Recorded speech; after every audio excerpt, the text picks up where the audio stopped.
Il en est de même des acquis sociaux et de nos retraites. Cette fois-ci, c'est l'article 121. Les grandes orientations de politique économique, les GOPE. Je suis désolé de vous asséner tous ces articles, mais vous êtes ici pour connaître la vérité. C'est comme si vous allez voir un bon médecin qui vous fait le bon diagnostic. Parfois, ça n'est pas agréable. Mais ici, c'est la vérité. C'est pas les slogans des préaux d'école. D'ailleurs, ils ne vont même plus dans les préaux d'école.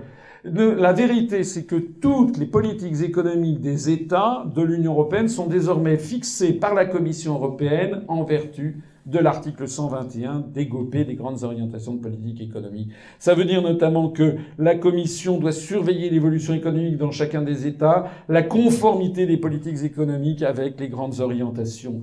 C'est ça que la Commission peut adresser un avertissement aux États membres concernés pour leur dire vous devez faire telle politique économique que nous avons décidée.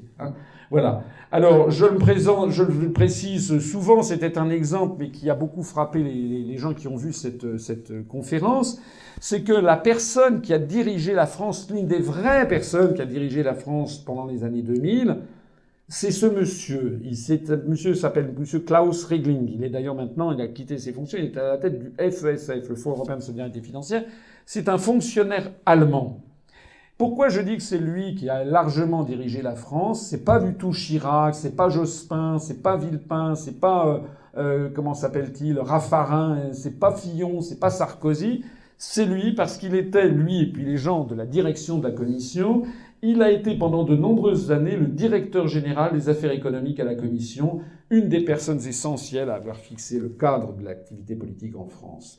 Mais pourquoi je peux dire ça? C'est qu'il vous suffit d'aller regarder le rapport COM 2003 du 8 avril 2003, dans lequel ce monsieur a fixé, avec les gens de sa commission, je suis pas anti-germanique en disant ça, il était allemand, mais il devait y avoir parmi ses collaborateurs, il devait bien y avoir un français, il devait y avoir 2 néerlandais, un italien, un chypriote, et je ne sais pas qui.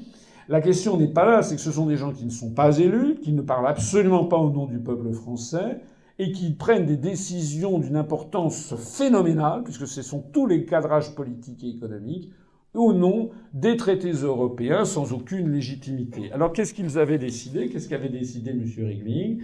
La politique décidée pour la France en 2003, c'était abaisser le déficit public sous la barre de 3% du PIB en 2004 ou plus tard. Ça a volé en éclats, comme vous le savez, à cause de la crise de 2008. M. Sarkozy a fait monter ça à 8,5%. Mais nous sommes toujours sous l'Empire, parce que ça revient en force. Et maintenant, vous savez qu'on ne nous demande plus un déficit public de 3%, mais on nous demande de revenir à l'équilibre budgétaire.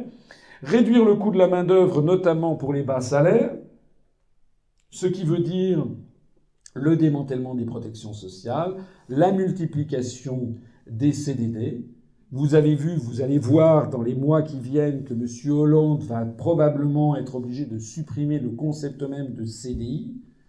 Alors la gauche va pousser des cris d'orfraie en disant « mais quelle trahison !» etc. Bien sûr, c'est une effrayante trahison, mais la trahison, elle vient pas de Hollande.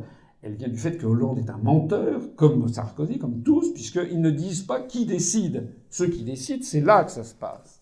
Personne ne vous en parle. De réformer le marché du travail en simplifiant la protection de l'emploi et en imposant des schémas d'emploi et de carrière plus flexibles. Vous savez ce que ça veut dire, simplifier la protection de l'emploi en langue européiste? Ça veut dire justement supprimer les CDI. Ça veut dire aussi, un des derniers scoops que voulait faire M. Fillon, c'était qu'il voulait, dans les derniers temps, là, il avait envisagé de faire des contrats de travail, des CDD à temps partiel de 7 heures par semaine. C'est le retour à des travaux ancillaires, domestiques, quasiment du servage, quasiment traiter les gens comme une variable d'ajustement. Enfin, on revient sur tous les acquis sociaux obtenus par nos parents, nos grands-parents et nos aïeux au cours du 19e et 20e siècle. Voilà. Le 4e point, réformer complètement notre système de retraite. Le 5e point, élever l'âge effectif de la retraite. C'est Bruxelles qui l'exige. C'est déjà passé à 67 ans en Allemagne avec objectif 70 ans. Ça nous a été fixé à nous aussi. Donc M. Hollande a été élu en disant on va baisser la retraite à 60 ans. Il a fait un truc, une espèce de face-saving device, un petit truc qui ne s'applique qu'à quelques dizaines de milliers de personnes. Mais en réalité, vous allez voir ce qui va se passer. Nous allons vers l'augmentation de l'âge effectif de la retraite, enrayer la spirale des dépenses dans le secteur de la santé. C'était un autre titre de ce rapport. C'est la raison pour laquelle, à peu près tous les 6 mois, nous avons vu qu'il y avait des médicaments qui étaient déremboursés par l'État, par la sécurité sociale. C'est la mise en œuvre de ces réformes. Le point numéro 7, mettre en concurrence les marchés de l'énergie, notamment gaz et électricité. C'est ce que je vous disais tout à l'heure.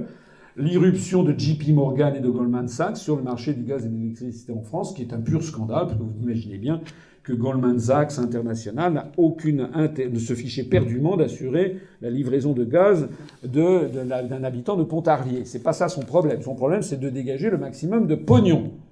C'est donc d'emmener ensuite sur des niches où il va maximiser le profit pour d'ailleurs évincer les services publics, pour que les services publics aillent sur ce qui reste de services publics sur les choses les moins rentables. Ce qui détruira d'ailleurs le modèle économique de nos services publics. Voilà.